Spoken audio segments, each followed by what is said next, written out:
Good morning student. आशा करता हूँ आप लोग अच्छे होंगे और पढ़ाई कर रहे होंगे। जैसा कि आप लोग को पता है, हम लोग पढ़ रहे थे इंटीग्रेशन, और इंटीग्रेशन में पढ़ रहे थे सब्स्टिट्यूशन मेथड। ठीक है, जिसमें आज मेरा एक प्रॉब्लम है। तो प्रॉब्लम क्या देख सकते हैं, इंटीग्रेशन एक्स के पावर 1/3 साइन, फिर है कोस्ट में एक्स के पावर 4/3 dx। ठीक है, ये क्वेश्चन है PYQ का क्वेश्चन है जो एग्ज़ाम में पूछा गया है। ठीक है, तो ये देखने में थोड़ा लग रहा है क्वेश्चन कि थोड़ा सा पटांग जैसा लग रहा होगा कि कैसे सॉल्व होगा, लेकिन ये क्वेश्चन में कुछ पावर है नहीं। जब इसे सॉल्व कीजिएगा ना तो बहुत आसान तरीक़ा से सॉल्व हो जाएगा। लेकिन कोई बात नहीं, अगर जो किसी से नहीं हो पा रहा है, किसी को दिक्कत है, तो हम करेंगे। इसलिए किसी स्टूडेंट ने ही भेजा है कि सर ये नहीं बन रहा है। ठीक है, तो हम इसे सॉल्व करके बता रहे हैं कैसे होता है। तो बिना टाइम वेस्ट किए चलते हैं सॉल्यूशन की ओर।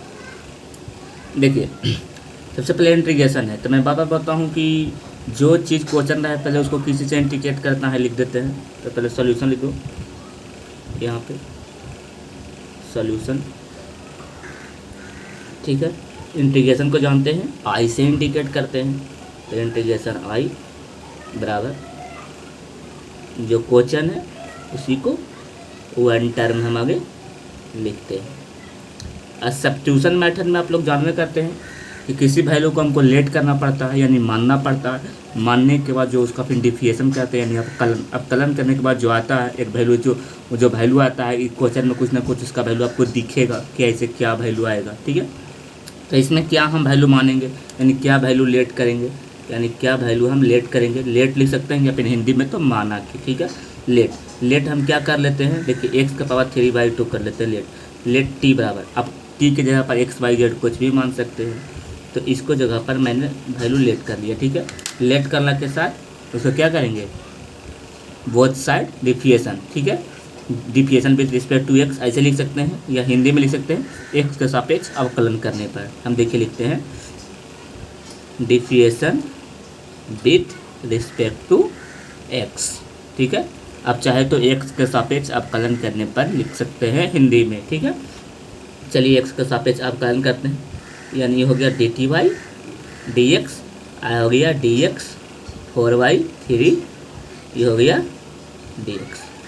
आप लोग जानवे करते हैं डिफिएशन का प्रॉपर्टी क्या होता है, जो पावर है उसका आगे आता है आधी और एक पावर में एक घटता है। जैसे देखिए, मेरा कहने का मतलब ये है, अगर जो यहाँ पे dn यहाँ पे 2 है और dn है, तो क्या होगा, पावर आगे आ जाएगा और पावर में से 2 जितना पावर है उसमें से एक घट जाएगा, यानी हो जाएगा 2n-1। इसका एक प्रॉपर्टी होता है। इस तरह का सॉल्यूशन करते हैं इसको। ठीक है, अब इसी को देख के इसको सॉल्व कीजिए। कैसे कीजिएगा, देखिए कैसे कीजिएगा, कुछ नहीं, पावर है जो आगे चल जाएगा और पावर में से 1 माइनस हो जाएगा, इसको ले लेंगे LCM। ठीक है, यहाँ पे क्या किए, पावर है, पावर को आगे भेज दिए और फिर पावर में से एक माइनस होता है, LCM ले लिए। सिंपल सी तो टर्म था यहाँ पे।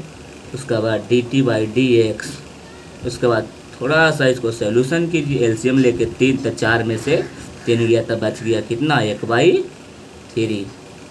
ठीक है, अब ध्यान दीजिए कि हमको क्वेश्चन में लेकिन ये नहीं दिख रहा है, ये दिख रहा है x के पावर 1/3 चाहिए, तो x के पावर 1/3 चाहिए और dx, ये दोनों मिल जाएगा तो हमारे लिए अच्छा होगा। तो dx कैसे मिलेगा, तो क्रॉस मल्टीप्लिकेशन कर देंगे तो हमको dx मिल जाएगा। देखिए 3 को यहाँ भेज देते हैं 3dt, और 4 को यहाँ रहने देते हैं dx x के पावर 1/3। लेकिन ये 4 भी मेरा कोई काम का चीज़ का नहीं है, तो 4 भी यहीं भेज देते हैं, 3/4 dt हो गया, ये बच गया dx x के पावर 3। अब देखिए क्वेश्चन में कुछ आपको टर्म दिखेगा कि किसका वैल्यू हम क्या रख सकते हैं। ठीक है, किसका वैल्यू हम क्या पुट कर सकते हैं, अब क्या वैल्यू हम लेट किए हैं, आपका ये क्वेश्चन में दिखेगा। ठीक है, ये क्वेश्चन में आपको देखने को मिलेगा, यही टर्म आएगा ना। अब इसका सिर्फ सिंपल से हम इसका वैल्यू क्वेश्चन में पुट कर देंगे। ठीक है,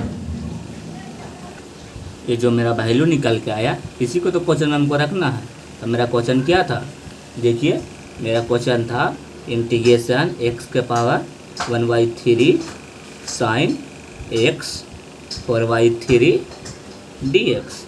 बस देखिए मैंने क्या क्या माना, ध्यान दीजिए, ये और ये यानी x के पावर 1/3 dx, x के पावर 1/3 dx इतना बराबर क्या आ गया, देखिए यहाँ पे dt 4/3, यानी इतना के जगह पर बाकी जो टर्म हुआ लिख देते हैं साइन x के पावर 4/3, इतना के जगह पर हो गया मेरा कितना 3/4 dt।